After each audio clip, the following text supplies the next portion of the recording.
Okay, so the influence of Greek and Egyptian cultures. Last dash point of the focus part of the syllabus. So, that is the wall painting we'll talk about before from the Villa of Mysteries, okay? Which is depicting a ritual act as part of the cult of Dionysus. So, Greek culture, just some context. Greek art, architecture, literature, and philosophy were significantly influenced the Roman world. So a simplistic way of looking at it is that a lot of what you see in Pompeii and Herculaneum in regards to architecture was adapted from Greek styles.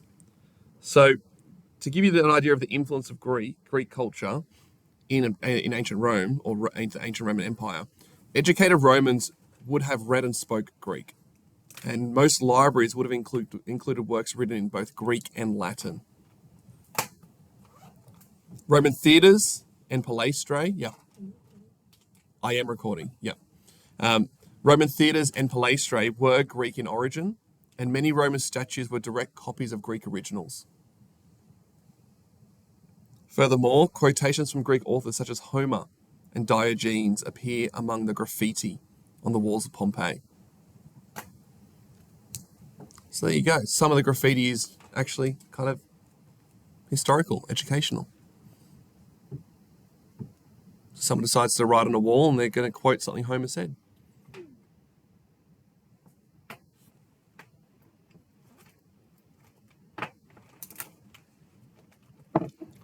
So in regards to art, Greek gods such as Apollo, Demeter, and Dionysus, and the hero god Hercules are represented in frescoes, statues, and shrines in Pompeii and Herculaneum. So anywhere that's bolded, make sure we highlight that because they are really good examples. The rituals of the cult of Dionysus depicted on the walls of the Villa of the Mysteries suggest that the cult continued to be practiced in Pompeii. Furthermore, themes from Greek mythology are represented in frescoes and reliefs. We've got Theseus and the Minotaur, Achilles and Telephus, and the recently discovered image of Leda and the Swan. And so on the next few slides, I'm going to show you what some of these look like. And then this is a very, very famous one from Pompeii, is the Alexander mosaic. So it's a mosaic showing Alexander the Great in battle with Darius, the king of Persia. And that's from the House of the Faun. It's made from more than 1 million tesserae or tiles, and it shows a battle scene between Alexander the Great and Darius. Isn't Leda and the Swan for the dice? That's different. Leda and the Swan is a mythical Greek story about... Leda was a woman from Sparta, and Zeus disguised him. This is a classic story from Zeus. This is what he pretty much did all the time. Hence why there's always demigods. Zeus disguised himself as a swan, and he then won over Leda. Yeah. And so it's a quite, I would say, probably an erotic. You'll see part of the picture. It's considered an erotic picture. Okay. So that's the image of the rituals of the cult of Dionysus depicted on the walls of the Villa of the Mysteries. That's it there, and that's only a part of it. Like that, it's actually a huge image. This is an example of the marble relief of Achilles and Telephus.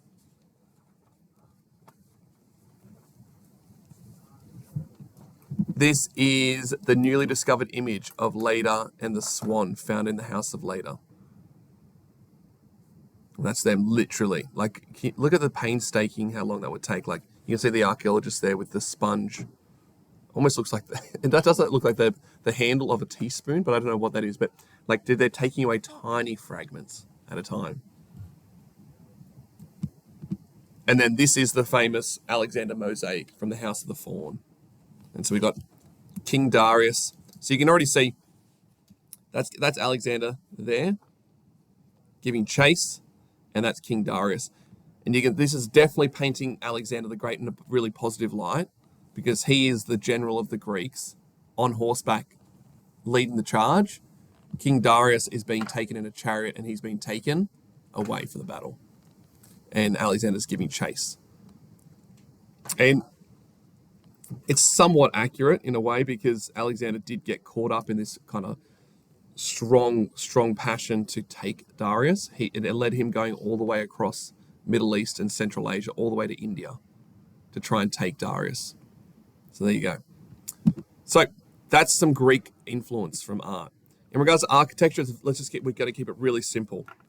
Roman theatres, temples, and palaestrae are adaptations. That's a really good word to use. Adaptations of Greek structures. So you can see the columns there. A lot of the columns you would see in Pompeii and probably undiscovered in Herculaneum, strongly influenced by Greek styles and architecture. Here, colonnades in public spaces, so what you see here on the left, such as the Forum, are an adaptation of the Greek stoa. The Greek stoa is the columns and the pitched roof over that. And then also, the Greek orders of Doric, Ionic, and Corinthian capitals were used on columns. What that means is it's styles of artwork in the marble and stone.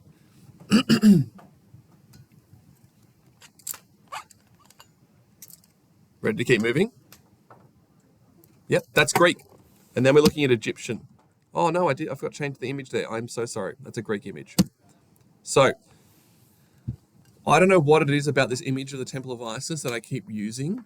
I swear I find different ones on the internet and it always looks clear, and then I put it on the PowerPoint and it goes like this. Anyway, but to give you some context, trade and cultural links between Alexandria, which was the capital of Egypt at the time, and Pompeii existed from soon after Alexander the Great's conquest of Egypt in 332 BCE.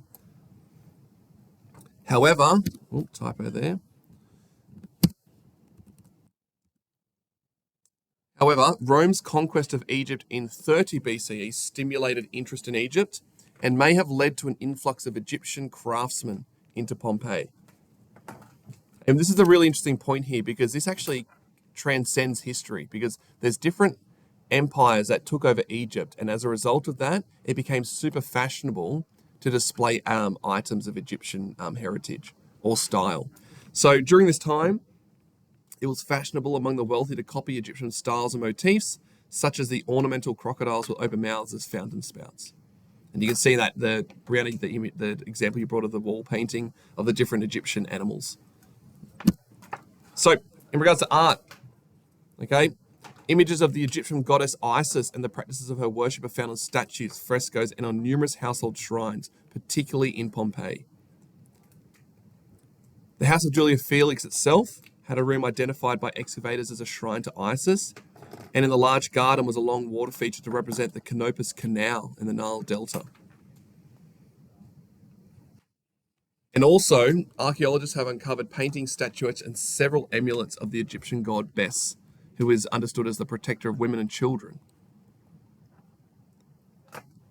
And then we have a mosaic in the House of the Faun featuring animals of the Nile.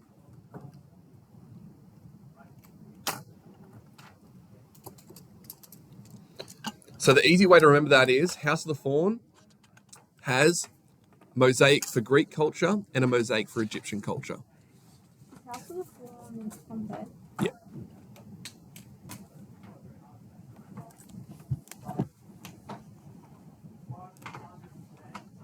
That's it. Okay.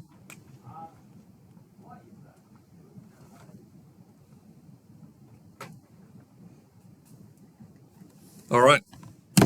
So that is one of the pendants found that represents they think represents the Egyptian god Bes, found in Pompeii.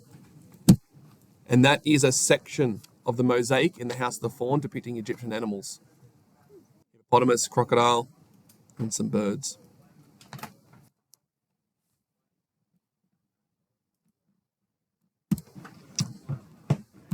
Okay, so last thing we got to do, just looking at architecture. Hey, that one's clear. Yay, we finally found one. The Temple of Isis in Pompeii is actually, so this is quite a contradiction in itself, but it still represents Egyptian influence. The Temple of Isis in Pompeii is actually a small Roman temple with Greek architectural features dedicated to an Egyptian goddess. So the only thing that's actually Egyptian there is it's the religion that is practiced, not the architecture or the style. But still, it can fall under architecture because it's the building that's dedicated to it.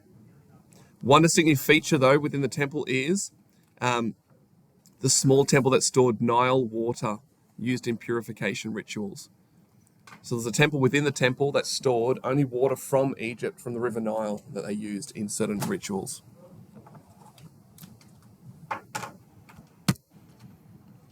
Okay, that's a wrap.